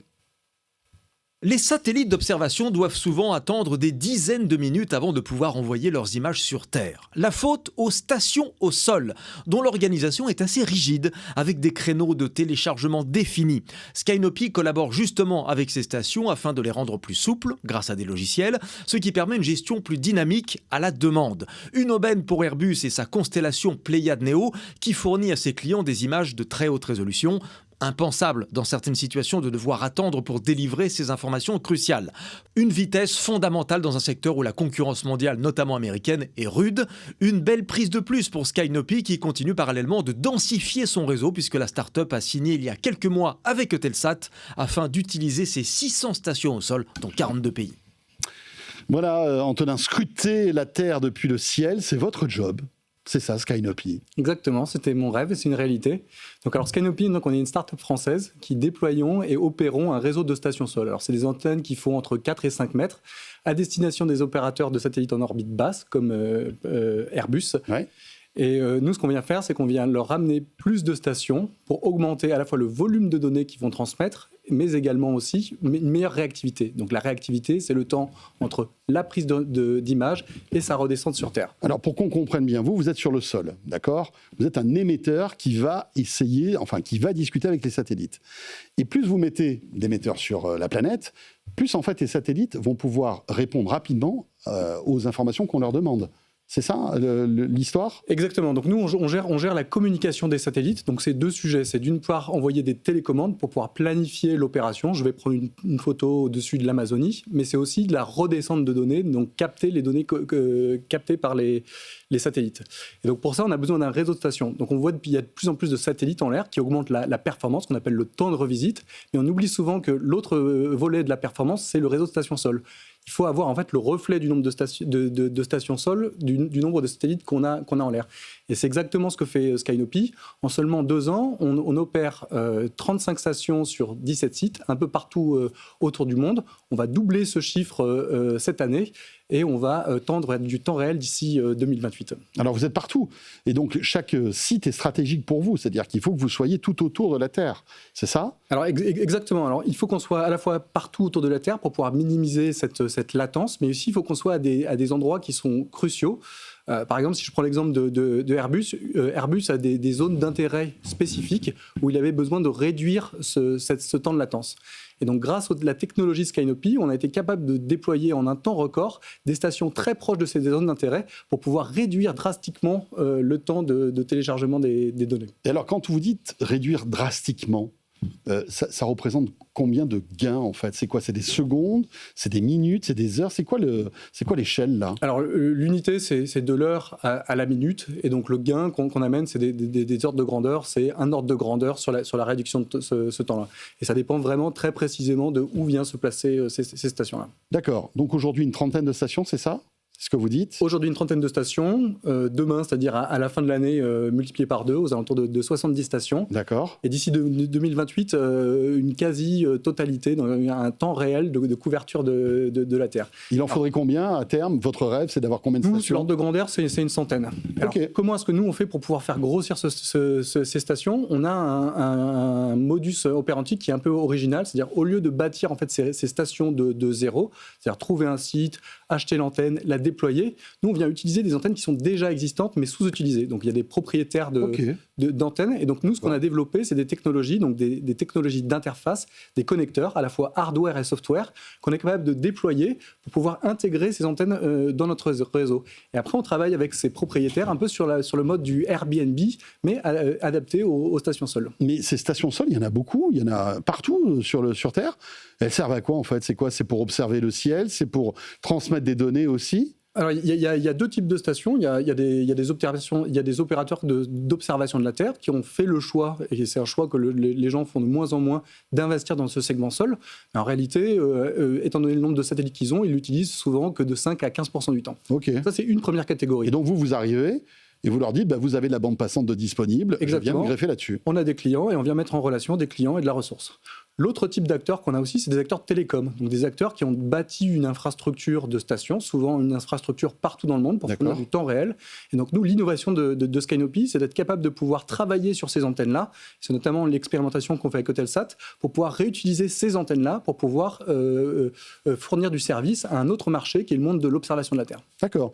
Mais quand on voit la vitesse à laquelle va toutes ces technologies, est-ce qu'on se dit demain, les satellites ne vont pas discuter entre eux pour essayer de trouver le point le plus proche rapidement pour retomber l'information, ce qui fait qu'à ce moment-là, on n'aurait pas besoin d'avoir autant de sites terrestres. On voit que, par exemple, alors je ne suis pas un spécialiste, mais quand on voit que Starlink arrive à faire discuter à des vitesses monstrueuses les satellites entre eux pour qu'ils se synchronisent, est-ce que demain, les satellites d'Airbus ou d'autres clients ne pourraient pas discuter entre eux finalement? Alors, tout à fait. Il y a eu un développement de ce qu'on appelle ces connexions laser entre les satellites pour pouvoir les faire discuter, pour pouvoir minimiser le nombre de points de présence. Mais ça, c'est réservé à une catégorie de satellites qui a des constellations, c'est-à-dire beaucoup de satellites et donc une capacité de pouvoir assez facilement. Si on prend des opérateurs qui ont seulement quelques satellites, en fait, ils n'ont pas leurs satellites en visibilité. Donc, ils ont besoin d'avoir des stations sol pour pouvoir redescendre. L'autre aspect aussi de Skynopi, c'est que le sol, ça reste le meilleur moyen pour descendre de l'information rapidement et à moindre coût. Et on est aussi autour d'un business de la donnée. Et donc, nous, on est convaincus que le segment sol reste encore le meilleur moyen pour les opérateurs et pour longtemps. Ouais. Et donc, après, l'information redescend, où qu'elle soit dans le monde. Tout ça est connecté en très, très haut débit et arrive instantanément au point voulu. Exactement. Donc là, c'est une des grosses valeurs aussi de Skynopi. Donc il y a le temps pour pouvoir avoir une station en visibilité pour pouvoir redescendre. Mais là, on ne s'arrête pas là. L'autre problématique, c'est comment faire pour rapatrier cette donnée-là. Voilà. Et donc une des innovations aussi de Skynopi, c'est de bâtir un réseau très haut débit. Donc toutes nos stations, elles fournissent un débit de 1 gigabit par seconde qui nous permettent de pouvoir livrer la donnée en temps réel. C'est-à-dire au moment où elle est reçue, elle est immédiatement délivrée chez le client. Où qu'elle soit dans le monde. Exactement. Et on sait que la fraîcheur de la donnée, c'est quelque chose qui est critique. Donc ce contrat avec Airbus, c'est une illustration majeure de la valeur ajoutée amenée par Skynopi en seulement quelques années. En cette période de géopolitique un peu chahutée, on peut imaginer que l'exigence d'avoir des informations mises à jour en temps réel est capitale. Alors tout à fait. Donc le réseau sol, il y a deux problématiques. Il y a une problématique commerciale qui est le volume de données et la latence. Il y a aussi une vraie problématique de la souveraineté de la donnée pour les acteurs commerciaux, mais aussi pour les acteurs de la défense. Donc Skynopi, nous on a justement signé une démonstration avec le ministère des Armées justement pour appliquer nos technologies dans un contexte de défense, c'est-à-dire de bâtir cette infrastructure qui fournit plus de performance, c'est-à-dire plus de stations, un meilleur temps de revisite, mais aussi plus de résilience en cas d'attaque. Donc être capable de pouvoir redéployer cette infrastructure en cas d'attaque ou d'indisponibilité des stations. Passionnant tout ça, merci beaucoup. Antonin, prochaine étape, donc, c'est encore une fois d'ouvrir ce maximum de sites un peu partout sur le globe. Exactement, et multiplier encore les débits qu'on peut atteindre d'un facteur 5. Voilà, tout un programme. Eh bien, et bravo pour la signature de ce partenariat avec Airbus Défense. Merci beaucoup. Merci Antonin Hirsch, cofondateur de Skynopi, pour terminer ce Tech & Co en ce lundi soir. Voilà, j'espère que vous avez passé un bon moment avec nous. Vous avez raté le début de Tech & Co. No stress, les replays et les podcasts vous attendent dans quelques minutes. Et la bonne nouvelle, c'est qu'on sera là demain dès 19h30 en direct pour vos 90 minutes de tech quotidienne. Merci d'être là chaque soir et à demain avec plaisir. Tech & Co, la quotidienne sur BFM Business.